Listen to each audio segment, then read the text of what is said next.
Hi. இன்றைக்கி தேங்காய் பால் வச்சு சூப்பராக ரசம் எப்படி செய்யலான்னு பார்க்கலாம். தேங்காய் பால் ரசம் வந்து ரொம்ப நல்லாயிருக்கும், ரொம்ப டேஸ்ட்டாகவும் இருக்கும், ப்ளஸ் வந்து ஹெல்த்தியும் கூட. இதை செய்கிறதுக்கு ஒரு மிக்ஸி ஜாரில் 1 ஸ்பூன் அளவுக்கு ஜீரகம், மிளகு, மல்லி விதைகள், 5-6 பல் பூண்டு, கொஞ்சமாக கருவேப்பிலை, ஒரு 4-5 வெந்தயம் சேர்த்து நல்லா கொரகொரப்பாக அரைச்சி தனியாக எடுத்து வச்சுக்கலாம். நெக்ஸ்ட்டு ஒரு நெல்லிக்காய் சைஸ் புளி எடுத்து நல்லா கரைச்சி அதையும் தனியாக எடுத்து வச்சுருவோம். நெக்ஸ்ட்டு புளியோடு சேர்த்து ஒரு தக்காளியையும் நல்லா பிசைஞ்சு விட்டுக்கலாம். இது ரொம்ப டேஸ்ட்டாக இருக்கும், கண்டிப்பாக ட்ரை பண்ணி பாருங்கள். இந்த வீடியோ பிடிச்சிருந்தால் லைக் பண்ணுங்கள், ஷேர் பண்ணுங்கள், சப்ஸ்கிரைப் பண்ணுங்கள். இந்த புளி தண்ணி, தக்காளி பிசைஞ்ச தண்ணியோடு சேர்த்து கொஞ்சமாக மல்லி இலைகளையும் கருவேப்பிலையும் நல்லா கையால் நசுக்கி விட்டு நம்ம வந்து இந்த தக்காளியோடு சேர்த்து பிசைஞ்சு எடுத்துக்கணும். அப்போ தான் டேஸ்ட்டாக இருக்கும். நெக்ஸ்ட்டு ஒரு கடாயில் கொஞ்சமாக எண்ணெய் விட்டுட்டு கடுகு, உளுத்தம் பருப்பு போட்டுட்டு நல்லா பொரிஞ்சதுக்கப்புறமா 2 காஞ்ச மிளகாய் கிள்ளி போட்டு நம்ம அரைச்சி வச்சுருந்த அந்த பொடியையும் சேர்த்து நல்லா மிக்ஸ் பண்ணணும். இது கூடவே கொஞ்சமாக மஞ்சள் பொடி, பெருங்காயத்தூள் சேர்த்து நல்லா மிக்ஸ் பண்ணிக்கோங்க.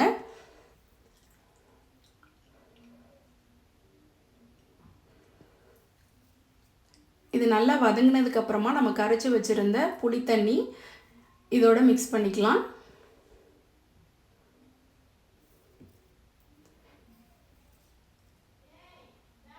இந்த ரசம் வந்து ரொம்பவே டேஸ்ட்டாக இருக்கும், குழந்தைங்களுக்குலாம் ரொம்பவே பிடிக்கும். எங்கள் வீட்டில் எல்லாருக்குமே ரொம்ப பிடிச்சிருந்தது.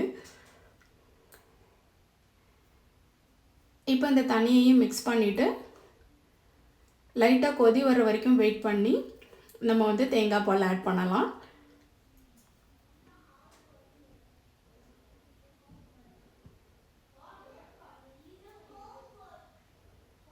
இதோடு சேர்த்து தேவையான அளவு உப்பும் சேர்த்துக்கலாம்.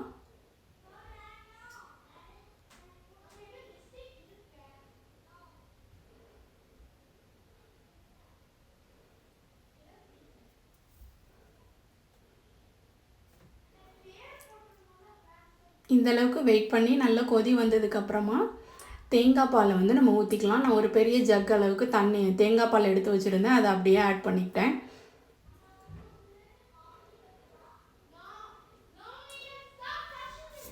தேங்காய் பால் ஊற்றினதுக்கப்புறமா இதை கொதிக்க விடக்கூடாது. நல்லா நுரக்கட்டி வந்ததுக்கப்புறமா இந்தளவுக்கு பொங்கி வந்ததுக்கப்புறமா நம்ம வந்துட்டு ஸ்டவ் ஆஃப் பண்ணிவிட்டு சர்வ் பண்ணலாம்.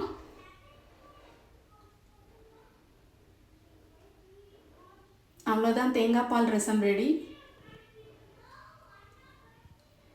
தேங்க்யூ. தேங்க்ஸ் ஃபார் வாட்சிங்.